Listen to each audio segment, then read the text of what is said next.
When it is night, there is always day. When it was an age of darkness, it was also a time for light.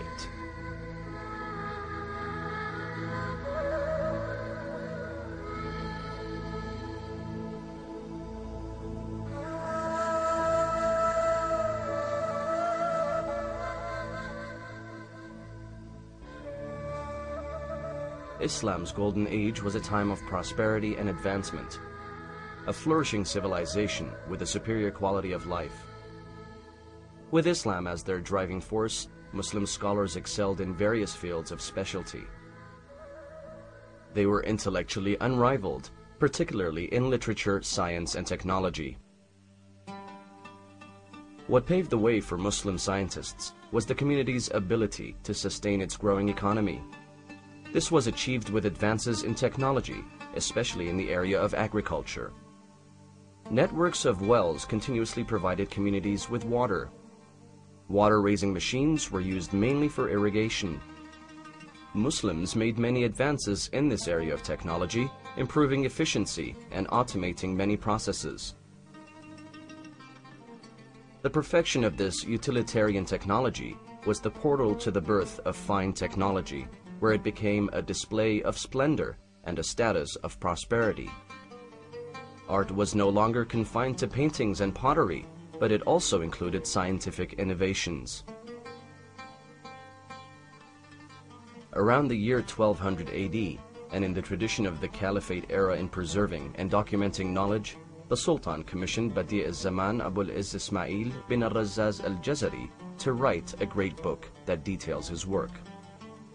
Al-Jazari was clearly an established engineer who understood all aspects of utilitarian and fine technology. It is evident from his book that he drew ideas from Archimedes of Greece, Hero of Alexandria, Philo of Byzantine, and other Islamic engineers such as the Banu Musa brothers and Ridwan ibn Sa'ati. Components from each of those names can be seen in Al-Jazari's designs. However, he did not just reproduce them, but he used the ideas as part of a grander design. He put together the Book of Knowledge of Ingenious Mechanical Devices. It consisted 6 chapters. Each chapter was dedicated to a particular type of device: water clocks, water raising, fountains, ritual wash basins, drinking games, and miscellaneous devices.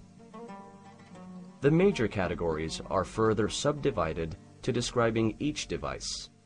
The book did not just describe each device, but provided full construction details. This gave engineers the freedom to recreate or to further develop the work. Al-Jazari's castle water clock is probably the grandest device.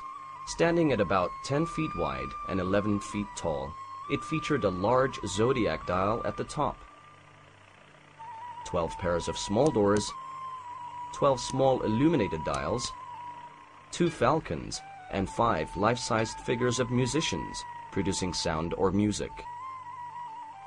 Archimedes first documented a clock using a descending float tank. The castle clock follows the same principle. A float is controlled by the outflow of water from its tank. This float is also sufficiently heavy enough to drive pulleys around the clock. The outflow of water can be used to power other mechanisms.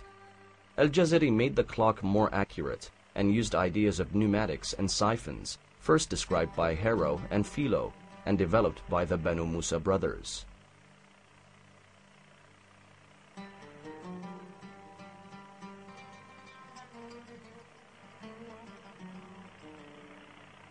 The elephant clock is another example of Al-Jazari's meticulously designed devices.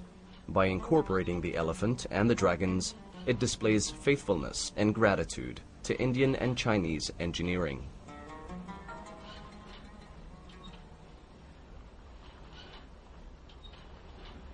The book also illustrates fully automated water-raising machines that derive their power from rivers or streams, as well as devices powered by animals.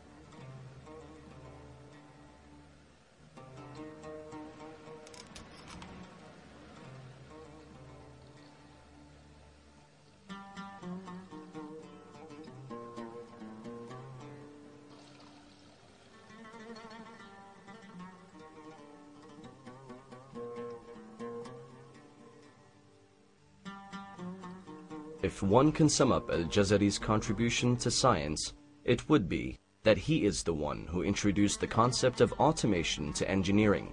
He also beautified engineering with practical artistry and imagination. Al-Jazari is but one of the countless Muslim scientists overlooked by history.